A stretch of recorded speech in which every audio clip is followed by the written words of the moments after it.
जय माता रानी। दोस्तों आपके अपने चैनल राधे श्याम में आपका बहुत बहुत स्वागत है। तो दोस्तों आज हम आपके प्रश्नों के उत्तर लेकर आए हैं जो कि नवरात्रि व्रत से संबंधित है।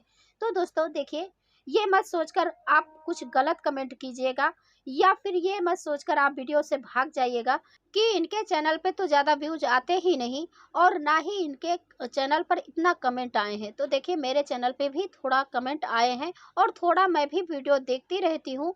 तो बहुत से वीडियो के नीचे ऐसा कमेंट रहता है जो मेरी माताएं और बहनें परेशान हो जाती हैं, लेकिन उनको रिप्लाई नहीं होता है। तो दोस्तों मैं उन प्रश्नों का भी कमेंट का जो दूसरे वीडियो में थी उसका भी मैं आप लोगों को अपने चैनल पर वीडियो के माध्यम से जवाब दूंगी।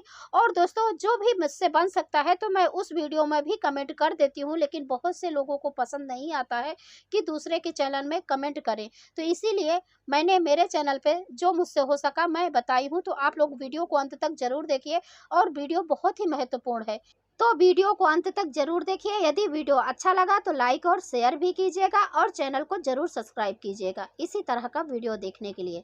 तो चलिए अभी हम वीडियो को शुरू करते हैं। तो सबसे पहला कमेंट है कि हम जो ये फूल चढ़ाए हैं माता जी को और जितने हम भगवान वहाँ विराजमान किए हैं लड्डू गोपाल जी, तो क्या हम इस फूल को रोज बदलें या फिर हम एक दिन चढ़ा दें फिर उसके बाद 90वें दिन हम बदलेंगे। जैसे कि हम कलश स्थापना किए हैं तो कलश का पानी वगैरह जब हम 90वें दिन बदलेंगे हटाएंगे तभी हम फूल हटाएं, या फिर हम रोज बदल कर रोज हम नया फूल चढ़ाएं। तो देखिए, हमें कलश को नहीं छूना होता है, ना ही हम अखंड ज्योत को वहां से हटाएंगे, ना ही हम उसे धोएंगे।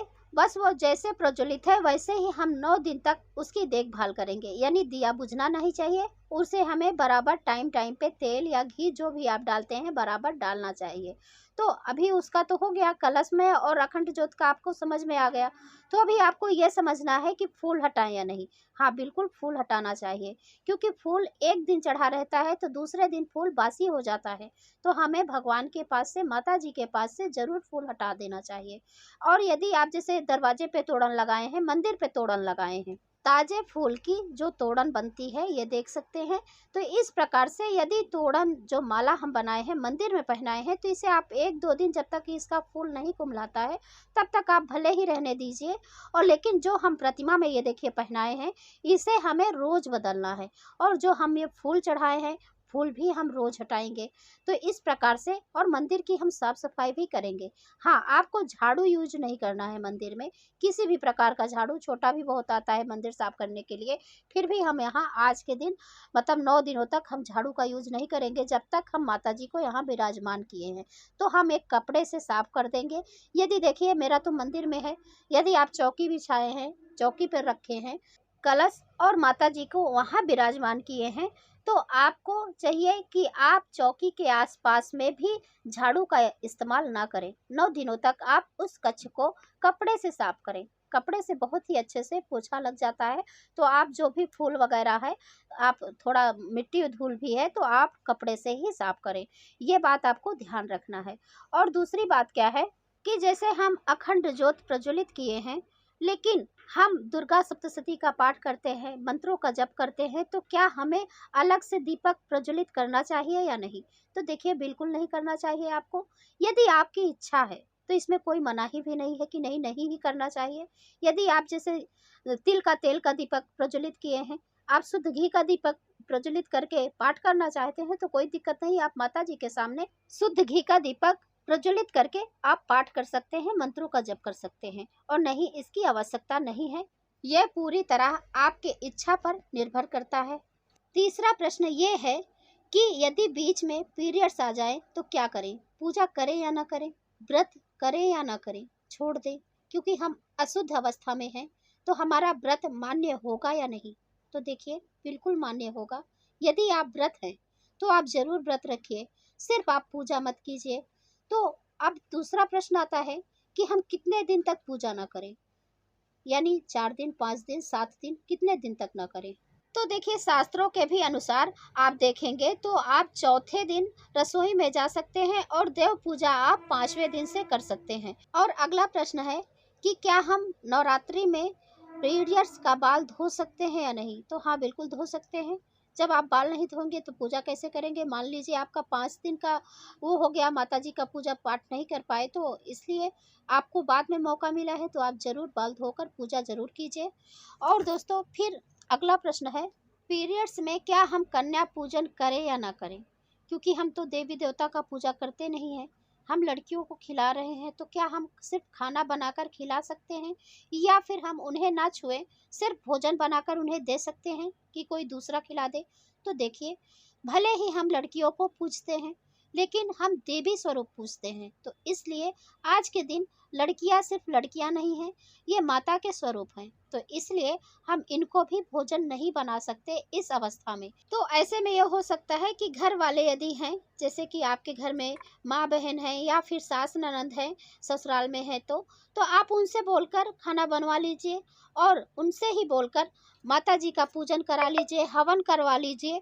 यदि आपके घर में कोई नहीं है तो आप ब्राह्मण बुलाकर भी हवन करा सकते हैं। दुर्गा अष्टमी का जो हवन पूजन होता है ये सब आप करवा सकते हैं।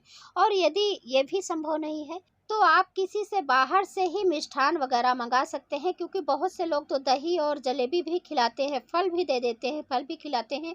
या फिर ये भी संभव नहीं है कि कोई बाहर जाकर ला सकता है, तो यदि आपको कन्याएं मिलती हैं तो आप दक्षिणा स्वरूप उन्हें कुछ पैसे दे सकते हैं, कुछ गिफ्ट लाकर उस दिन दे सकते हैं। तो इस प्रकार से आप कर सकते हैं।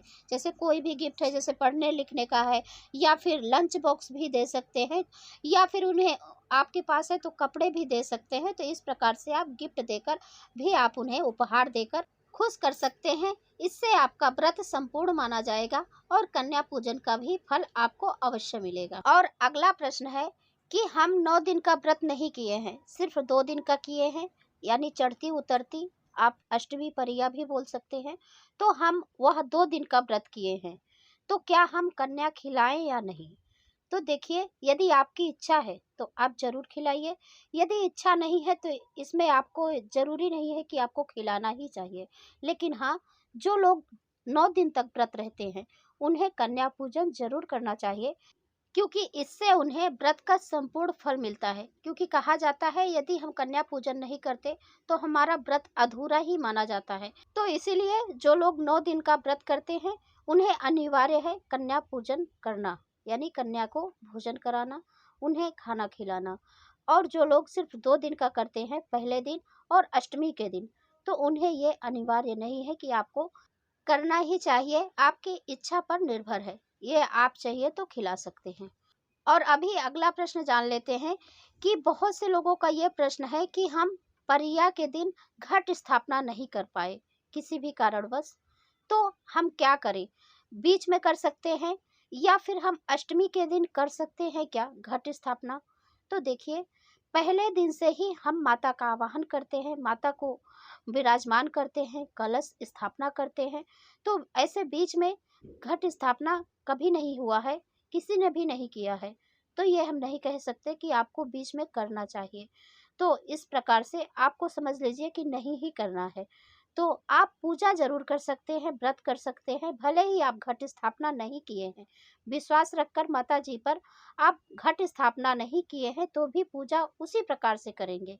आप जिस प्रकार से माता जी को घर में और तो कोई प्रतिमा बैठाए ही होंगे, आपके पास तस्वीर तो माता की होगी ही, तो उसमें आप विधि विधान से पूजा वैसे ही कीजिएगा, कोई दिक्कत नहीं है। मंत्रों का जप कर सकते हैं, दुर्गा सप्तशती का पाठ कर सकते हैं, या जो भी आप पूजा पाठ करना चाहते हैं, जिस विधि से आपके यहाँ होता है, आप लोग उस तरह से जरूर कीजिए, आपको पूर्ण फल मिलेगा पूरे 9 दिन व्रत का।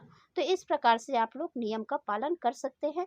और दोस्तों, जो लोग व्रत नहीं कर सकते वो नियम भी करके व्रत का पूर्ण फल उठा सकते हैं। जैसे कि नियम होता है कि कोई लोग फल छोड़ देते हैं, तो जिस प्रकार से यदि आप सावन में छोड़े थे उसी प्रकार से नमक या फल छोड़ सकते हैं। आप लहसुन प्याज नहीं खाएं, बाहर का भी खाना ना खाएं, क्योंकि बाहर पता नहीं कैसे बना है कैसे नहीं, उसमें लहसुन प्याज है कि नहीं, तो इसीलिए बाहर का भी छोड़ दें। जैसे कि होटल का बाहर का खाना है, आप बाहर से नाश्ता लेकर कर रहे हैं, आप पैकेट वाला फूड जो आता है वो खाते हैं, तो इस प्रकार से आप वो ना खाकर आप घर का शुद्ध और सात्विक भोजन करेंगे। और सुबह स्नान करके माता का पूजा करने के बाद ही आप पानी पिएंगे, चाय पिएंगे।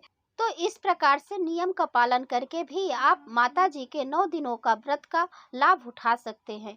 तो दोस्तों ये थी आज की वीडियो। यदि यह वीडियो आपको अच्छा लगा तो लाइक और शेयर करें, और इसी तरह का वीडियो देखने के लिए हमारे चैनल को भी सब्सक्राइब जरूर करें, क्योंकि हमारे चैनल पर कथा और घर में पूजा पाठ कैसे किया जाता है और हम महिलाएं तीज त्योहार कैसे मनाते हैं, इसी प्रकार से बताया जाता है।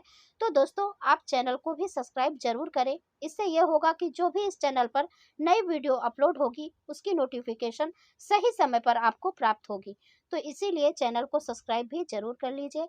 और यदि वीडियो थोड़ा भी अच्छा लगा हो तो एक लाइक जरूर ही कीजिएगा, क्योंकि आपके एक लाइक से हमें बहुत हिम्मत और प्रेरणा मिलती है। और दोस्तों यही एकमात्र जरिया भी है जिससे मुझे पता चलता है कि आप लोगों को इस तरह का वीडियो अच्छा लगता है। तो दोस्तों एक लाइक जरूर ही कीजिएगा। और अब मैं मिलती हूँ अगले वीडियो में। तब तक के लिए नमस्कार, और वीडियो देखने के लिए बहुत बहुत धन्यवाद। जय माता दी।